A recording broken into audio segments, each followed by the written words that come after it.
Ryan Reynolds here from Mint Mobile with a message for everyone paying big wireless way too much. Please, for the love of everything good in this world, stop. With Mint, you can get premium wireless for just $15 a month. Of course, if you enjoy overpaying, no judgments, but that's weird. Okay, one judgment. Anyway, give it a try at mintmobile.com/switch. Upfront payment of $45 for 3-month plan, equivalent to $15 per month required. Intro rate first 3 months only, then full price plan options available. Taxes and fees extra. See full terms at mintmobile.com. Hi, everyone. Laszlo Montgomery here. You're listening to the China History Podcast. We're back with more Chinese philosophy. Before we dive right in, let's take a quick moment to review the main bullet points.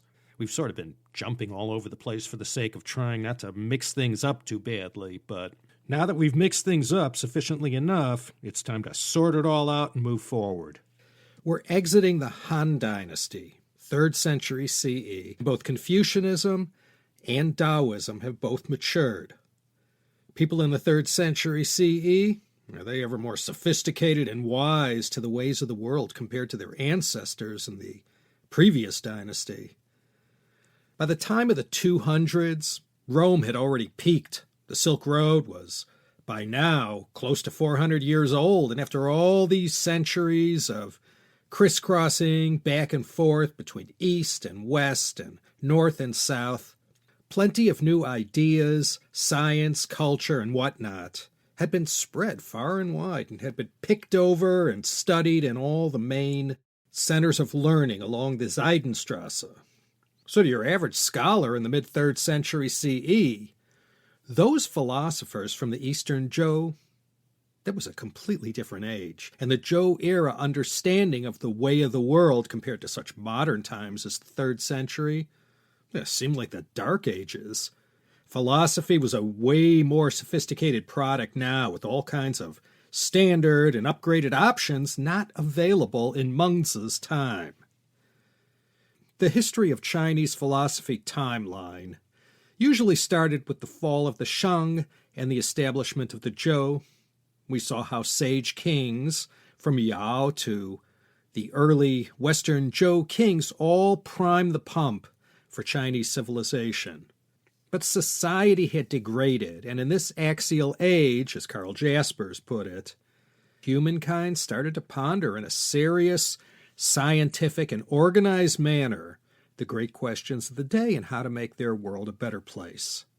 And because there were so many different schools of thought who had their own take on how to handle these great questions, they came to be known as the 100 Schools, the Zhuzi Baijia. I introduced a few: Deng Xi, Yang Zhu, Han Fei, Li Si, Wang Chong, Guo Xiang, Wang Bi, Xiang Xiu. And we looked at the major figures of the Ru school, starting with its most famous star, Kongzi, or Confucius. There were his 77 disciples, Mengzi, Xunzi, and many more. But by the end of the Han, there were a lot of balls to juggle in the world of Chinese cosmology, epistemology, metaphysics, ethics, politics, qi, yin and yang, the I Ching, the celestial stems, earthly branches. Everybody was talking to everybody, and as far as Confucianism was concerned, it wasn't like it was in the time of the great sage. From here on out, every few generations or so for the remainder of Chinese imperial history, like the apps on your phone, Confucianism needed constant upgrading. We also discussed earlier about Qin Shi Huang's chief minister, Li Si, and how he was able to put the kibosh on all philosophic discussion that deviated from the party line, which in the Qin dynasty was legalism. We'll never know what great unknown works were lost to the flames of 213 BCE.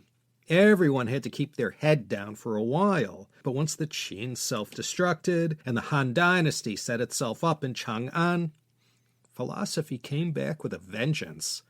And I hope you didn't mind that for a few events, names, and terms we sort of glossed over, they're going to come up again.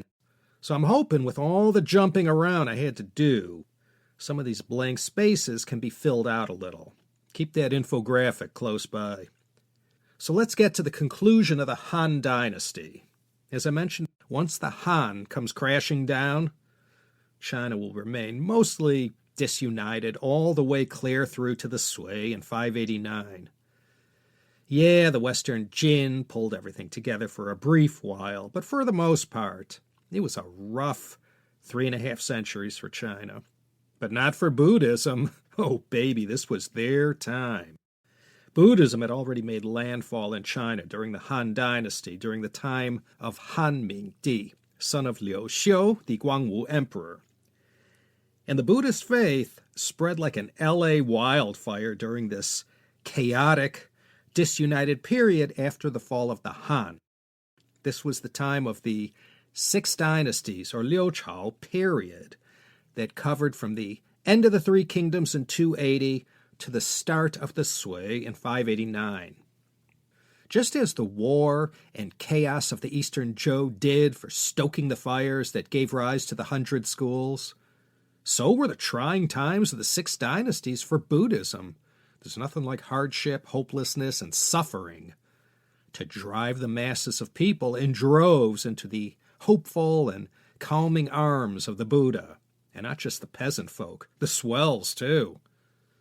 So Buddhism got real energized in China during this post-Han 6 dynasties period, and then went into afterburner during the Sui with the patronage of Yang Qian, the dynasty founder, and his very devout empress.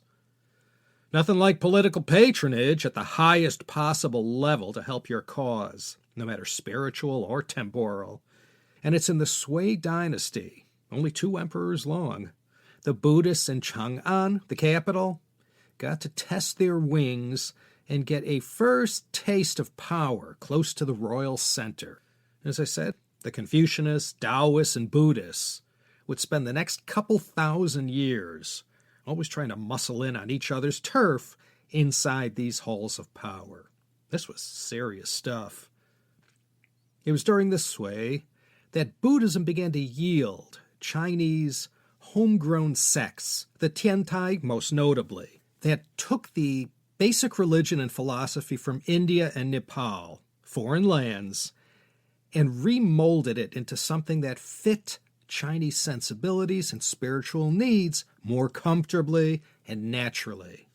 And after 1040 and the Northern Song, after movable type printing takes off, China will become flooded with Buddhist texts. The oldest known printed book is the Diamond Sutra from 868 during the Tang.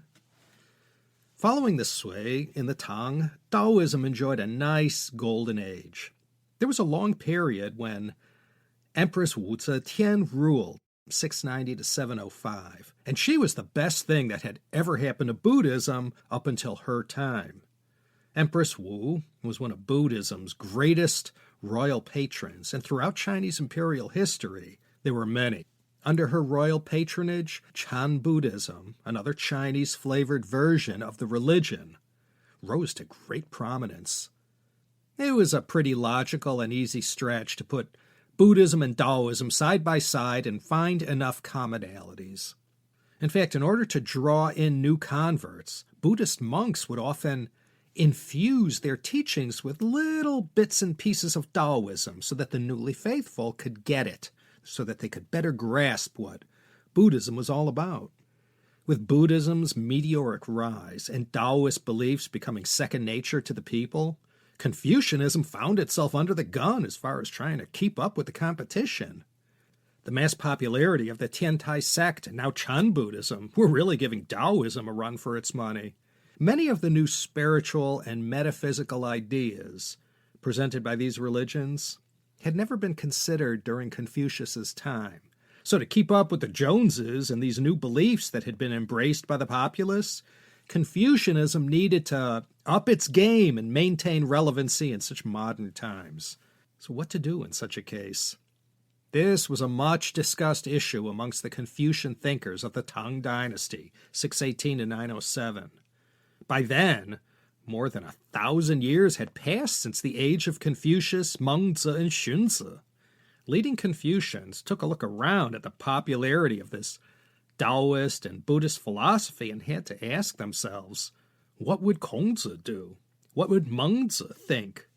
These philosophers during the early Tang had to become those sages of antiquity and channel their ancient thought into the modern context, which was quite complex to say the least.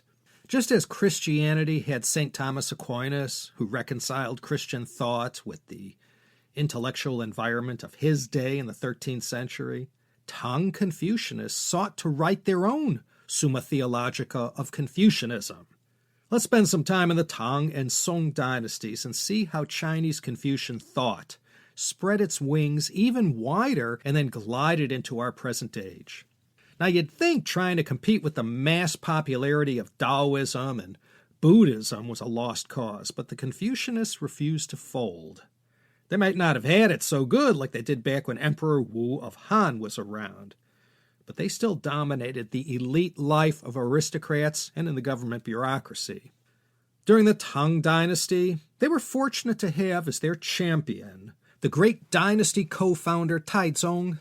Tang Taizong ordered a Confucian temple to be built, and then in 630, he called for all the Confucian classics to be prepared in new official editions. And from the standardization of these Confucian classics came a flood of new commentaries that picked every aspect of these works apart and analyzed them in 1,000 new and different ways. It was these official editions called for by the Tang Taizong Emperor, as well as the multitude of commentaries that followed in its wake, that formed the core curriculum studied by all aspiring officials to the imperial government. The Tang Dynasty was a great period for all kinds of reasons, in the arts, sciences, literature, poetry, in the propagation of tea culture, and of course, in Confucian philosophy. Ryan Reynolds here from Mint Mobile with a message for everyone paying big wireless way too much. Please, for the love of everything good in this world, stop. With Mint, you can get premium wireless for just $15 a month. Of course, if you enjoy overpaying, no judgments, but that's weird. Okay, one judgment. Anyway, give it a try at mintmobile.com/switch. Upfront payment of $45 for 3-month plan, equivalent to $15 per month required. Intro rate first 3 months only, then full price plan options available. Taxes and fees extra. See full terms at mintmobile.com. There were 3 noted scholars who I wanted to mention who paved the way for what later on would be called Neo-Confucianism.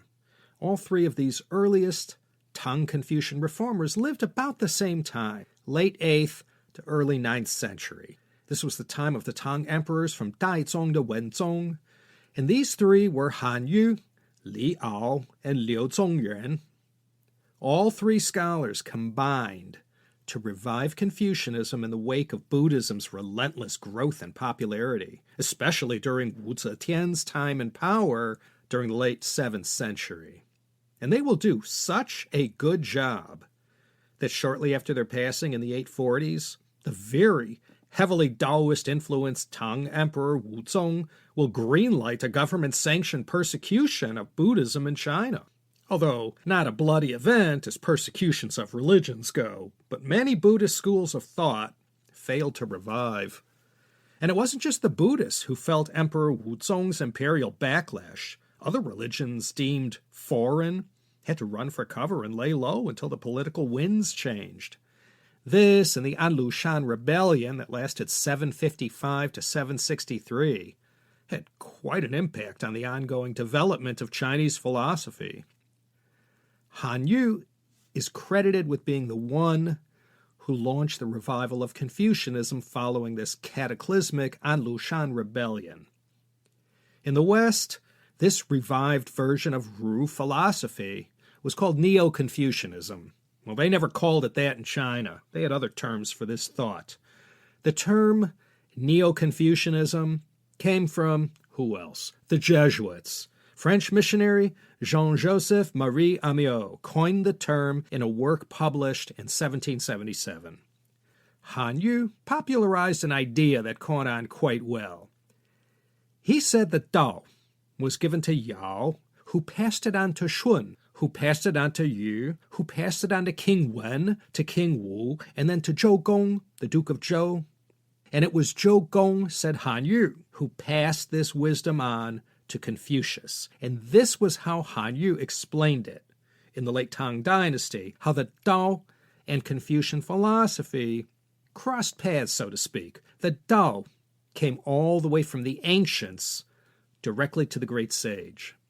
This lineage of the Confucian tradition, or Daotong, from Yao, Shun, Yu, King Wen, King Wu, Duke of Zhou, Confucius, and then to Mengzi, is one of Han Yu's greatest achievements.